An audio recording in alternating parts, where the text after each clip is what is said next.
Sandali lang. Bago mo iskip ang video na ito, pakinggan mo muna ito.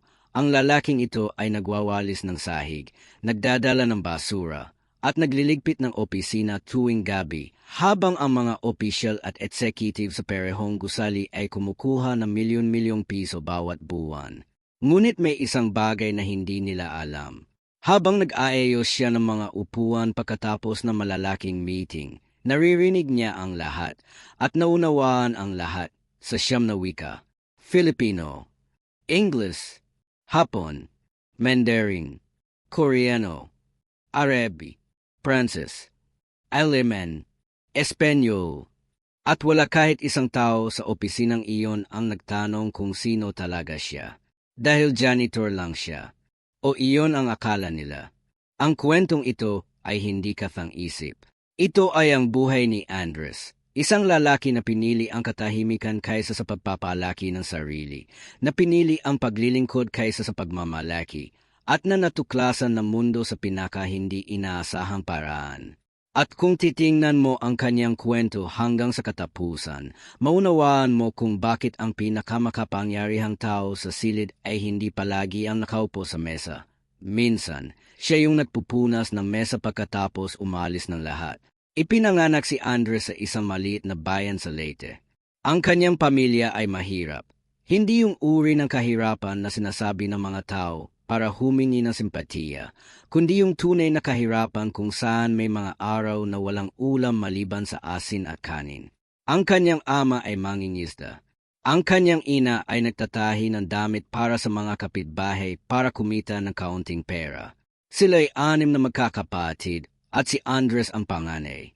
Ibig sabihin, siya ang unang umako ng responsibilidad na hindi naman dapat niya kayang pasanin sa murang edad. Sa edad na 12, nagsimula na siyang tumulong sa ama sa pangingisda tuwing umaga at pagkatapos ay pumunta sa paaralan ng hapon. Hindi siya kailanman dumaing. Hindi siya kailanman nagreklamo. Habang ang ibang bata ay naglalaro pagkatapos ng klase, si Andres ay naghahanap ng paraan para kumita ng dagdag na pera, nagbibenta ng mangga sa daan, nagdadala ng tubig para sa mga matatanda sa kanilang komunidad, nagtatahi kasama ang kanyang ina tuwing gabi. Ngunit kahit gaano siya kapagod, may isang bagay na hindi niya kailanman pinabayaan, ang pagbabasa. Sa kanilang bahay na yari sa kahoy at yero, may isang kahon si Andres. Sa loob nito ay mga lumang libro at magazine na nahanap niya sa basurahan ng mga mayaman sa kanilang bayan. Mga ensiklopedia na kulang na ang ilang pahina. Mga nobela sa English na hindi niya maunawaan sa una. Mga lumang dyaryo sa iba't ibang wika na hindi niya kilala. At doon nagsimula ang lahat. Sa halip na itapon ang mga babasahing hindi niya naunawaan, tinanong niya ang kanyang guro kung ano ang mga ito. Sinabi ng kanyang guro na isa sa mga dyaryo ay Hapon, isa ay Arabi, at isa ay Tsino. At sa halip na mawalan ng interest, lalo siyang nagpabago. Aano nalaman ng mga taong ito kung paano magsulat ng ganyan? Aano sila nagkakaunawaan kung magkakaibang titik ang gamit nila? Ang mga tanong na ito ang naging pundasyon ng isang bagay na magiging pinakamalaking kakayahan ni Andres sa hinaharap. Sa paaralan, hindi siya ang pinakamagaling sa matematika. Hindi rin siya ang pinakamabilis sa agham. Ngunit pagdating sa wika, sa pagbabasa, sa pakikinig, sa pagsasalita, walang makakatapat sa kanya. Ang kanyang guro sa Filipino ay minsan nagsabi, si Andres, may tenga siyang parang recording device. Isang beses lang marinig ang isang bagay, tandang-tanda na niya. At totoo yun. Kapag narinig ni Andres ang isang salita, kahit sa wikang hindi niya kilala, nananatili ito sa kanyang isipan, tulad ng isang larawan na na-engrave sa papel. Nang mag-high school siya, nagsimulang manood ng mga foreign film ang kanilang maliit na komunidad sa isang lumang sinehan na nagbukas sa bayan. Japanese films, Korean drama, kung minsan, mga American movie. At habang ang ibang tao ay nanonood para sa kwento, si Andres ay nakikinig sa mga salita. Inagtatandaan niya ang tono, ang ritmo, ang paraan ng pagsasalita. Sa labas ng sinehan, paulit-ulit niyang sinasabi ang mga linya na narinig niya. kahit hindi pa niya naiintindihan ang kahulugan. Ito ang tinatawag ng mga linguist na phonetic memory, ang kakayahang marinig at i-reproduce ang mga tunog ng wika ng may katumpakan. Karamihan sa tao ay kailangang magsanay ng maraming taon para makuha ito. Si Andres ay ipinanganak na may ganitong kakayahan at pinalaki pa niya ito sa pamamagitan ng patuloy na pakikinig at pagsasanay. Nang matapos ang high school, wala siyang pambayad sa kolehiyo. Ang scholarship na kanyang inapply ay hindi natanggap, hindi dahil sa mababang grado, kundi dahil sa bureaucratic error na hindi niya na maayos dahil kulang ang oras at pera para puntahan ang tanggapan sa lungsod.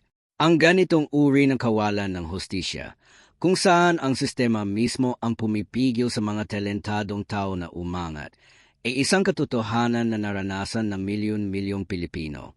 Kaya't nagdesisyon si Andres na pumunta sa Maynila. 21 taon siya noon. Ang buong ipon niya ay 3,000 piso, pambili ng ticket, pagkain para sa unang ilang araw, at deposito sa isang maliit na silid sa isang boarding house sa Quiapo. Walang koneksyon, walang kakilala, walang plano maliban sa isang bagay, hanapin ang trabaho at mag-ipon para makapag-aral. Ang unang trabaho niya ay dishwasher sa isang restaurant sa Binondo. Nagtatrabaho siya ng 12 oras bawat araw, kumikita ng 350 piso. Sa gabi, pagod na pagod, umuwi siya sa kanyang maliit na silid at, sa halip na matulog agad, nagbabasa siya. Ang mga libro ay nagmumula sa library card na kumuha siya sa lungsod, isa sa pinakamagandang desisyon ng kanyang buhay, dahil libre ang lahat doon. Sa library, natuklasan niya ang isang bagay na nagbago ng kanyang direksyon, ang mga audio tape para sa pag-aaral ng wika. English, Hapon, Koreano, may mga tape para sa lahat. At dahil libreng manghiram, tuwing gabi ay may kasamang tape recorder na hiniram din niya at isang set ng earphones at pinakinggan niya ang mga aralin sa wika habang naghihintay na makatulog. Sa loob ng 2 taon, nag-aaral siya ng 3 wika ng sabay-sabay. English na kailangan niya para sa mas mataas na trabaho. Hapon, dahil maraming Japanese company sa Manila noon at mas mataas ang sahod. At Koreano, dahil nakita niya sa dyaryo na ang mga Korean company ay naghahanap ng mga tagapagsalin sa Pilipinas. Sa 3 taon, nag-apply siya sa isang Korean company bilang janitor. Iyon lang ang bukas na trabaho. Tinanggap siya. At doon nagsimula ang pinaka-interesanteng kabanata ng kanyang buhay. Ang opisina ay puno ng mga Korean executive at Filipino employees. Ang mga Korean ay nagsasalita sa kanilang wika kapag nasa sarili sila at minsan ay nagkomento sila tungkol sa mga Filipino employees, mga komento na hindi nila gustong marinig ng mga ito. Ngunit hindi nila alam na ang janitor na nagpupunas ng sahig sa tabi nila ay nakakaintindi ng bawat salitang kanilang sinasabi. Sa una, nagdesisyon si Andres na huwag sabihin. Hindi dahil sa kasamaang loob, kundi dahil nais niyang obserbahan, nais niyang maunawaan ang kultura, ang dinamika, ang paraan ng pag-iisip ng mga tao sa kapangyarihan. At sa bawat araw na lumilipas, lalo siyang natututo, hindi lang tungkol sa wika, kundi tungkol sa negosyo, sa kultura, sa kung paano gumagana ang mundo. Isa sa mga Korean manager, si M.R. Park, ay madalas na nag-uusap ng Koreano kasama ang kanyang mga kasamahan tungkol sa mga problema sa opisina. Isang araw, habang naglilinis si Andres sa malapit sa kanila, narinig niya si M.R. Park na nagsasabi, sa Koreano, na may malaking pagkakamali sa isang kontrata na halos magastos ng milyon-milyong piso para sa kumpanya. Ang problema ay ang tagapagsalin ng kontrata ay nagkamali sa isang mahalagang salita at hindi nila ito napansin hanggang huling minuto. Si Andres ay huminto sa pagpupunas ng sahig. Lumakad siya patungo kay M.R. Park. At sa Koreano, sa perpektong Koreano, sinabi niya, "Pasensya na sa abala, pero narinig ko ang inyong sinasabi. Kung maaari ko pong itama ang pagkakamali sa kontrata." Ang mukha ni M.R. Park ay nagpabago ng hindi kapani-paniwala. Tumingin siya kay Andres, sa kanyang uniformeng janitor, sa kanyang simpleng mukha, at hindi makasalita sa loob ng ilang segundo. Nagsasalita ka ng Koreano. Tanong niya, sa Koreano pa rin, na tila hindi pa naniniwala. Opo, sagot ni Andres. At Hapon ding. At English. At Filipino, syempre. Ang naging resulta ng sandaling iyon ay hindi lang ang pagtatama ng kontrata. Nagligtas ito ng malaking halaga para sa kumpanya. Ngunit higit sa pera, nagbukas ito ng pinto na hindi pa niya nakikita noon. Sa loob ng ilang linggo, inilipat si Andres sa isang bagong posisyon, opisyal na tagapagsalin ng kumpanya. Ang sahod niya ay tumaas ng halos 4 na beses. Ngunit hindi pa rito natatapos ang kwento. Habang nagtatrabaho bilang tagapagsalin, patuloy niyang pinag-aaralan ang mga bagong wika. Mandarin, dahil maraming Chinese business partners ang kumpanya. Arabic, dahil may mga kliyenteng galing Middle East. At unti-unting lumago ang kanyang kakayahan. Sa bawat bagong wika, mas madali ang susunod dahil natututo ka hindi lang ng mga salita, kundi ng mga pattern ng pag-iisip, ng mga paraan ng pagtingin sa mundo na natatangi sa bawat kultura. Maraming tao ang nagtatanong, aano mo natututo ng 9 na wika? At ang sagot ni Andres ay laging simple at malalim sa parehong oras. Hindi ko tinutukoy ang mga wika bilang mga separate na bagay na kailangang i-memorize. Tinutukoy ko ang bawat wika bilang isang paraan ng pag-iisip, isang lens na nagpapakita sa iyo ng mundo sa ibang paraan. Kapag natututo ka ng bagong wika, hindi ka lang natututo ng bagong set ng mga salita. Natututo ka kung paano mag-isip tulad ng isang taong lumoki sa ibang mundo. At ito ang nagpapaliwanag kung bakit ang mga multilingual na tao, ang mga taong nagsasalita ng maraming wika, ay madalas na mas maunawain, mas malusog ang utok, at mas mahusay sa paglutas ng mga problema. Ipinakita ng pananaliksik na ang pagsasalita ng 2 o higit pang wika ay nagpapalakas ng executive function ng utok, ang bahagi na responsible sa pagpaplano, pagpapasya, at pagkontrol ng sarili. Ito rin ay nakakatulong na mapabagal ang pagbaba ng kakayahan ng utak sa katandaan, kabilang ang pagkaantala ng Alzheimer's disease. Ngunit para kay Andres, ang pinakamahalagang bagay na ibinibigay ng pagkatuto ng maraming wika ay hindi ang neuroscience. Ito ay ang koneksyon sa ibang tao. Kapag nagsasalita ka sa wika ng isang tao, sabi niya, hindi ka lang nagtatransfer ng impormasyon. Sinasabi mo sa kanila, pinahalagahan ko ang iyong mundo ng sapat para pag-aralan ito. Walang mas makapangyarihang bagay kaysa sa iyon pagdating sa pagbuo ng tiwala at pakikipag-ugnayan. Sa loob ng 10 taon pagkatapos ng sandaling iyon kasama si M.R. Park, naging isa si Andres sa pinaka-in-demand na corporate interpreter sa Southeast Asia. Nagtrabaho siya para sa mga negosasyon sa pagitan ng Japanese at Filipino companies. Naging tagapagsalin siya sa mga diplomatic meeting. Tinawagan siya ng mga multinational corporations para tumulong sa mga merger at acquisition deals na kinasasangkutan ng iba't ibang bansa. Ngunit ang pinaka-hindi inaasahang bahagi ng kanyang paglalakbay ay ang naging epekto nito sa mga taong nagtatrabaho sa parehong opisina noong siya ay janitor pa lamang. Si Moria, isang Filipino employee na madalas na pag-usapan ng hindi maganda ng mga Korean manager noong hindi alam ng mga ito na may nakakaintindi sa kanila, ay isa sa mga unang nakaalam ng katotohanan tungkol kay Andres. Kinausap niya si Andres pagkatapos ng unang buwan nito bilang tagapagsalin. Alam mo bang noong janitor ka pa, narinig ko ang mga Korean managers na nagsasabi na ikaw ay mapagkakatiwalaan dahil hindi ka naman daw makakaintindi sa kanila, sabi niya. Ngumiti si Andres.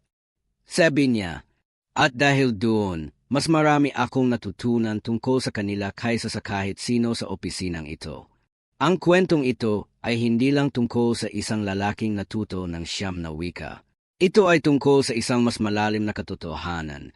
Ang mga taong pinakamababa ang tinatreto ng lipunan ay madalas na may pinakamataas na kakayahang umobserba, matuto at umunawa. Dahil wala silang luxury na magpakita ng kahit ano. Kailangan nilang manood. Kailangan nilang makinig. Kailangan nilang maunawaan ang mundo ng mas malalim kaysa sa mga taong may pribilehiyo na ipakita ang lahat. Sa kultura ng Pilipinas, mayroon tayong konsepto ng diskarte, ang kakayahang makahanap ng paraan kahit sa pinakamahirap na sitwasyon. Hindi ito tricks o shortcuts. Ito ay isang malalim na karunungan na nagmumula sa karanasan ng kahirapan, ang kakayahang makita ang pagkakataon kung saan ang iba ay nakikita lang ang hadlang. Si Andres ay naging personifikasyon ng diskarte, hindi dahil matalino siya ng higit sa lahat, kahit totoo iyon, kundi dahil pinili niyang gamitin ang bawat karanasan, kahit ang pinakamapait at mapagpababa, bilang isang aralin. Nais kong pag-usapan ng mas malalim ang tungkol sa proseso ng pagkatuto ng wika, dahil maraming tao ang naniniwala na kailangan mong maging talented para magawa ito. Na ang multilingualism ay isang espesyal na kaloob na ibinibigay sa ilang tao lamang. Ngunit ang katotohanan, batay sa pananaliksik at sa buhay ni Andres mismo, ay mas komplikado at mas pag-asa puno kaysa sa iyon. Una, ang utak ng tao ay natural na dinisenyo para sa pagkatuto ng wika. Ang mga sanggol ay ipinanganak na may kakayahang matutunan ang kahit anong wika sa mundo, ang tinatawag na mga lingis na universal grammar.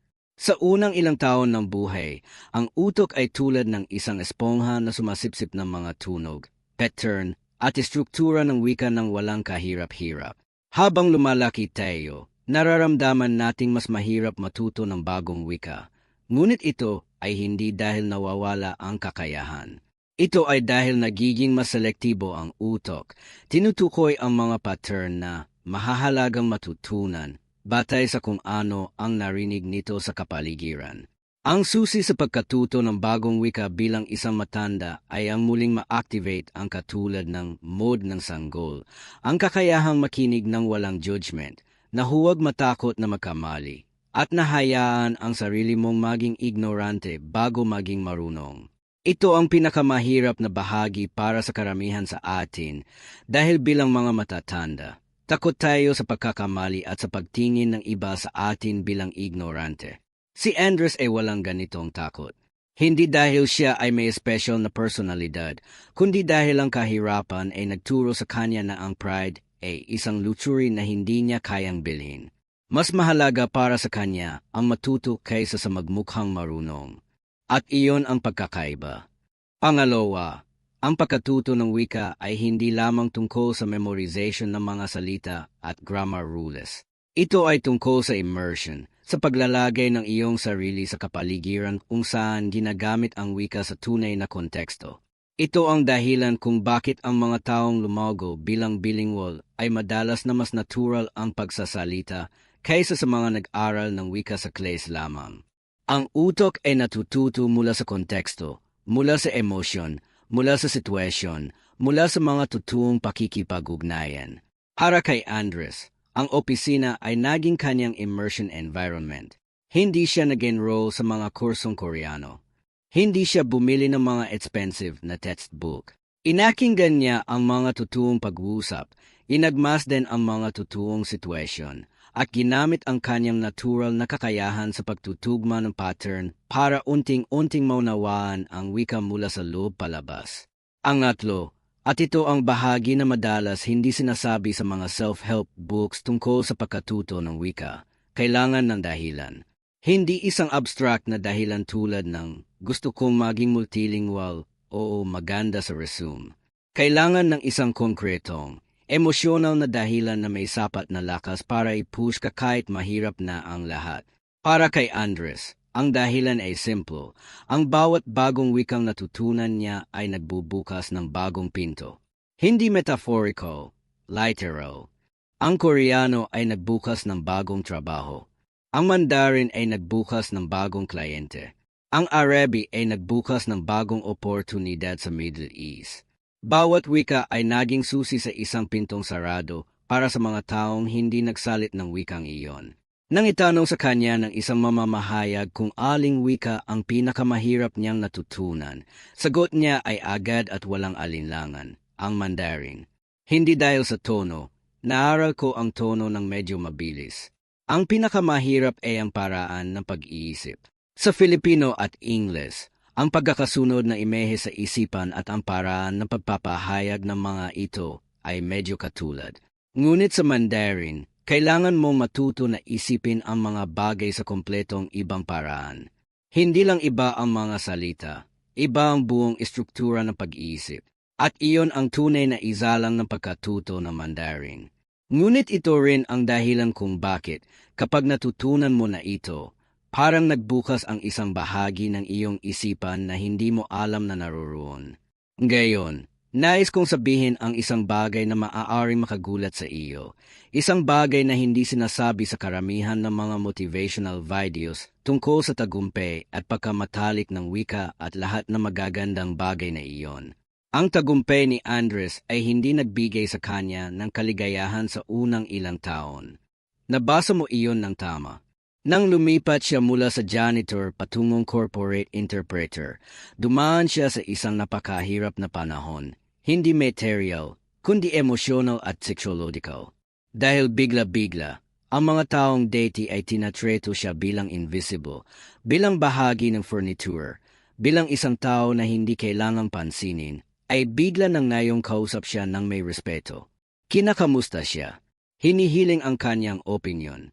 At ang reaksyon niya sa pagbabagong ito ay hindi ang kasiyahan na iniisip ng karamihan. Ang reaksyon niya ay galit. Ako ba ay nagbago? Tanong niya sa sarili. Hindi. Ang mga tao ang nagbago.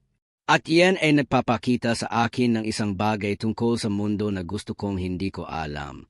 Ang halaga ng isang tao sa mga mata ng lipunan ay hindi nakabatay sa kung sino siya, kundi sa kung ano ang itinituring nilang gamit mo para sa kanila.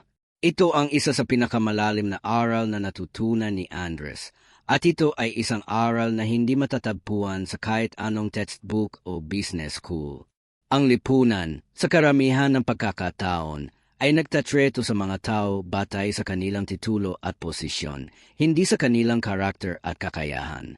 At ang pagkilala sa katotohanan na ito, nang hindi maging mapait o masakim, ay isa sa pinakamahirap na bagay na magagawa ng isang tao.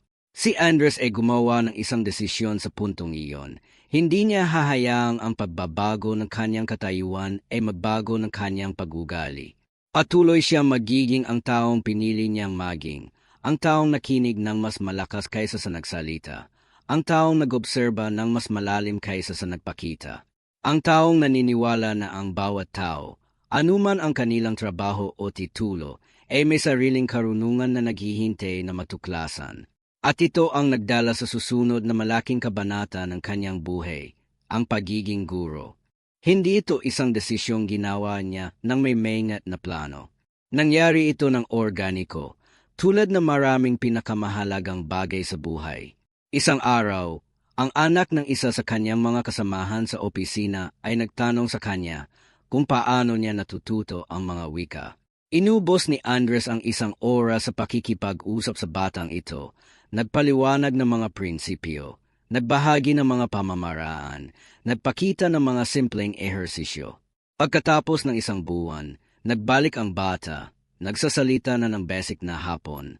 Pagkatapos ng 3 buwan, sinimulan ng bata ang pag-aaral ng Mandarin at mas mabilis itong natuto kaysa sa inaasahan ng lahat kasama na ang bata mismo. Nagsimulang magdala ng mga kaibigan ang bata. Sinimulan ng mga kaibigan na magdala ng kanilang mga kapatid. At bago pa man malaman ni Andres, may maliit siyang grupo ng mga estudyante na nagtitipon sa kanyang maliit na apartment tuwing Sabado para matuto ng mga wika. Kung ano ang natutunan niya sa prosesong ito ay nagbigay sa kanya ng isang bagong misyon, isang misyon na higit pa sa pagkatuto ng mga wika. Natutunan niyang ang pinakamabisang paraan ng pagtuturo ay hindi ang pagbibigay ng impormasyon, kundi ang pagbibigay ng inspirasyon. Hindi ang pagtuturong narito ang mga salita, i-memorize mo, kundi ang pagtuturong narito ang mundo ng wikang ito. Halika at tuklasin natin ito. Ang kanyang pamamaraan ay natatangi. Una, ipinaparinig niya sa mga estudyante ang tunog ng wika, hindi mga salita, kundi mga buong pag-uusap, mga kanta, mga kwento, bago niya sisimulan ang kahit anong aralin. Gusto niya ma-feel ng mga estudyante ang emosyon ng wika bago nila subukang maunawaan ang istruktura nito. Dahil ang wika, sa pinakahuling analysis, ay hindi isang set ng mga patakaran. Ito ay isang set ng mga pakiramdam na naisiparating. Pangalawa, hinihikayat niya ang mga estudyante na huwag matakot na mukhang hangal. Ang pinakamabilis na paraan para matuto ng bagong wika, sabi niya, ay ang maging handa kang magmukhang bata muli. Mangmang, puno ng tanong, walang pride na ipagtatanggol. Ito ang dahilan kung bakit ang mga bata ay mas mabilis na natututo ng mga wika kaysa sa mga matatanda. Hindi dahil mas matalino sila, kundi dahil hindi sila nahihiyang hindi alam ang isang bagay. Pangatlo, at ito ang bahagi ng kanyang pamamaraan na pinaka-controversial sa tradisyonal na pag-iisip tungkol sa edukasyon. Inuturuan niya ang mga estudyante na gumamit ng wika bago pa man sila handa.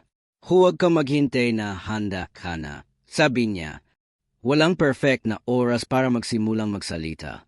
Ang pagiging handa ay hindi isang estado na naabot mo bago ka kumilos. Ito ay isang estado na nalilikha mo sa pamamagitan ng pagkilos. Sa loob ng 10 taon bilang guro, bukod pa sa kanyang trabaho bilang corporate interpreter, nagturo si Andres sa mahigit 500 estudyante. Ang ilan sa kanila ay naging mga tagapagsalin at lingis din ang ilan ay naging mas matagumpay sa kanilang trabaho dahil sa mga bagong wika na natutunan nila. Ang ilan ay nakahanap ng pag-ibig sa ibang bansa dahil sa kakayahang makipag-usap sa wika ng isa pang kultura. At ang ilan, at ito ang pinaka-espesyal para kay Andres, ay natuto mula sa kanya ang mas malalim na aral, na ang pagtanggap na hindi mo alam ang isang bagay ay hindi kahihiyan kundi simula ng karunungan. Gayon, kung nais mong malaman kung paano simulan ang iyong sariling paglalakbay sa pagkatuto ng wika, o kung paano palakasin ang kakayahan mong matuto ng kahit anong bagong bagay, nais kong ibahagi ang 5 prinsipyo na natutunan ni Andres mula sa kanyang buhay. Hindi ito mga tips na matatagpuan sa isang lisensyadong language learning app. Ito ay mga aral na binili sa tunay na buhay. Una, makinig ng higit kaysa sa nagsasalita. Ang pinakamalaking pagkakamali ng mga nakatututo ng wika ay ang labis na pagtuon sa pagsasalita. Gusto nilang makapagsalita agad, gustong maging fluent agad. Ngunit ang katotohanan ay ang fluency ay resulta ng maingat na pakikinig, hindi na maraming pagsasalita. Ang utok ay nagtatayo ng mga neural pathway para sa wika sa pamamagitan ng pakikinig, sa pamamagitan ng pagpaproseso ng mga tunog, ritmo, at pattern ng wika. Bago ka magsalita, makinig. Marami. Nang walang pagod. Nang may buong attention. Pangalawa, hanapin ang emosyonal na connection sa wika. Hindi mo matututo ng wikang walang puso sa iyo. Kung ang hapon ay interesado ka dahil sa anim, gamitin mo ang anim bilang learning tool. Huwag mahiyang gamitin ang kahit anong bagay na nagpapainit ng iyong interest sa wika. Kung ang Espanyol ay gusto mo dahil sa musika, makinig sa mga kanta at basahin ang mga liriko. Ang emosyon ay nagpapatibay ng memorya. Ang mga bagay na nararamdaman mo ay mas madaling matandaan kaysa sa mga bagay na simpleng in-memorize mo. Pangatlo, gumawa ng mga koneksyon sa pagitan ng mga wika. Kapag natututo ka ng pangalawang wika pagkatapos ng una, hindi ka nagsisimula mula sa zero. Ang iyong utok ay may umiiral na istruktura para sa pag-unawa ng wika. Kailangan mo lang itong i-adapt para sa bagong wika. Hanapin ang mga katulad sa pagitan ng mga wika na alam mo na at ng bagong wika na natututo ka. Ang mga katulad na salita, mga katulad na istruktura ng pangungusap, mga katulad na konsepto, lahat ng ito ay mga bridge na nagpapabilis ng proseso ng pagkatuto. Ika-4, maging konsistente kaysa intense. Mas epektibo ang 10 minuto bawat araw kaysa sa 1 oras isang beses sa isang linggo. Ang utok ay nag-consolidate ng kaalaman sa panahon ng pahinga. Ang mga neural pathway ay nagiging mas malakas sa bawat pagkakataon na ginagamit sila at nagiging mas malakas pa kapag may pahinga sa pagitan ng mga paggamit. Kaya mas mabuti ang short, frequent practice kaysa sa mahabang session na makalipas ang ilang araw. Ika-5, tanggapin ang kabuuan ng kultura, hindi lang ang wika. Ang wika ay isang window sa kultura, sa mga halada, sa mga paniniwala, sa mga paraan ng pag-iisip ng mga taong nagsasalita nito. Kapag natututo ka ng Hapon, hindi ka lang natututo ng mga salita, natututo ka ng isang paraan ng pag-iisip tungkol sa respeto, sa relasyon, sa lugar ng individual sa komunidad. Kapag natututo ka ng Arabi, natututo ka ng isang paraan ng pag-iisip tungkol sa oras, sa kapalaran, sa espiritualidad. Ang pagtanggap sa buong kultura, hindi lang ang mga salita, ay nagbibigay sa iyo ng mas malalim na pag-unawa at mas mabilis na pagkatuto. At ngayon, nais kong ibahagi ang isang huling bahagi ng kwento ni Andres, ang bahagi na hindi mo inasahan. Ilang taon na ang nakalipas, nagbalik si Andres sa kanyang bayan sa Leyte. Hindi para ipagmalaki ang kanyang tagumpay, kundi para bisitahin ang kanyang mga magulang na matanda na at nangangailangan ng pag-aalada. At habang naroroon siya, nagtayo siya ng isang maliit na library sa kanilang komunidad, isang silid na puno ng mga libro sa iba't ibang wika, na may mga audio materials para sa pag-aaral ng wika, na bukas para sa lahat ng mga bata sa bayan. Hindi niya ipinagpatuloy ang ganitong proyekto dahil gusto niyang maging bayani. Ginawa niya ito dahil naaalala niya ang isang bata na naghanap sa basurahan para sa mga lumang libro at natuklasan sa mga pahina nito ang mga mundo na hindi pa niya nararating. Gusto niyang siguraduhin na ang susunod na bata na may ganitong pananabik para sa kaalaman ay hindi kailangang manghukay sa basurahan para mahanap ang kanyang simula. Isang araw, habang nag-aayos siya ng mga libro sa library, lumapit sa kanya ang isang batang babae, mga 10 taon ang gulang. "Tito," sabi niya, "may mga libro ba kayong Hapon? Gusto ko pong matutunan ang Hapon." Ngumiti si Andres. "Bakit gusto mong matututo ng Hapon?" tanong niya. "Dahil," sabi ng bata, "kapag alam mo na maraming wika, mas maraming tao ang makikita mo sa mundo. At mas maraming tao ang makikita mo, mas malaking mundo ang mayroon ka." Tumingin si Andres sa batang ito, sa kanyang maliliwanag na meta, sa kanyang payak na uniforme, sa kanyang simpleng pag-asa, at nakita niya ang sarili niya 30 taon na ang nakakaraan. Kinuha niya ang pinakamagandang libro na Hapon sa shelves, iniabot ito sa bata, at sinabi, "Sage, simulan na nating." Ang kwento ni Andres ay hindi magtatapos sa isang malaking rurok ng tagumpay, walang closing ceremony, walang award, walang grand final. Ang kwento niya ay patuloy na nagaganap sa bawat araw na pinipili niyang matuto, magturo, at magbigay. Dahil para kay Andres, ang tunay na tagumpay ay hindi ang bilang ng mga wikang alam mo o ang halaga ng iyong sweldo o ang titulo sa iyong business card. Ang tunay na tagumpay ay ang nararamdaman mo tuwing gabi bago ka matulog, ang pakiramdam na ang araw na lumipas ay naging mas maayos ang mundo, kahit paano, dahil naroroon ka. At ito, ang simpleng, malalim, napakahirap na maabot na bagay na ito, ang pinakamakapangyarihang aral na ibinibigay ng buhay ni Andres sa ating lahat. Ngunit narito ang bahagi na dapat mo talagang pag-isipan bago ka umalis ngayon. Ang tanong na nais kong iwan sa iyo ay hindi, paano ko matutunan ang 9 na wika? Ang tanong ay ito, anong kakayahan ang nasa loob mong ngayon? Anong kaalaman, anong talento, anong pasyon, na tinatago mo dahil hindi ka inaasahan ng lipunan na makaroon nito? Dahil tulad ni Andres, maraming tao ang may mga kahangahangang kakayahan na hindi nila ipinakita, hindi dahil hindi sila may kakayahan, kundi dahil ang mundo ay nag-train sa kanila na magtago.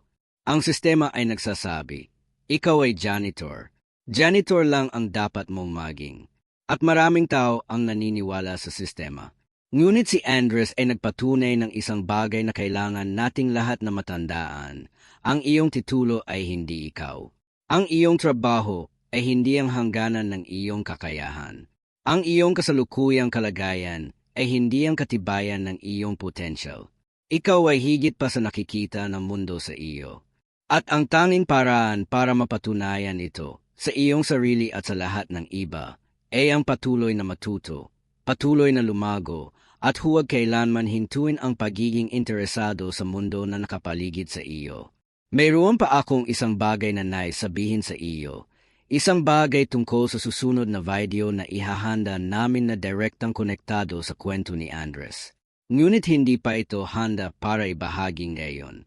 Sasabihin ko lang, ang susunod na kwento na sasabihin namin ay tungkol sa isang babae na, tulad ni Andres, ay tinatreto ng mundo bilang isang bagay na hindi kapani-paniwalang walang halaga. Isang babae na natuklasan ng mundo sa pinaka hindi inaasahang paraan. At ang kanyang kwento ay magbibigay sa iyo ng isang bagay na hindi ibinibigay ng kwento ni Andres. Isang bagay na mas malalim, mas mahirap, at mas kapani-paniwalang kailangan ng lahat nating marinig ngayon.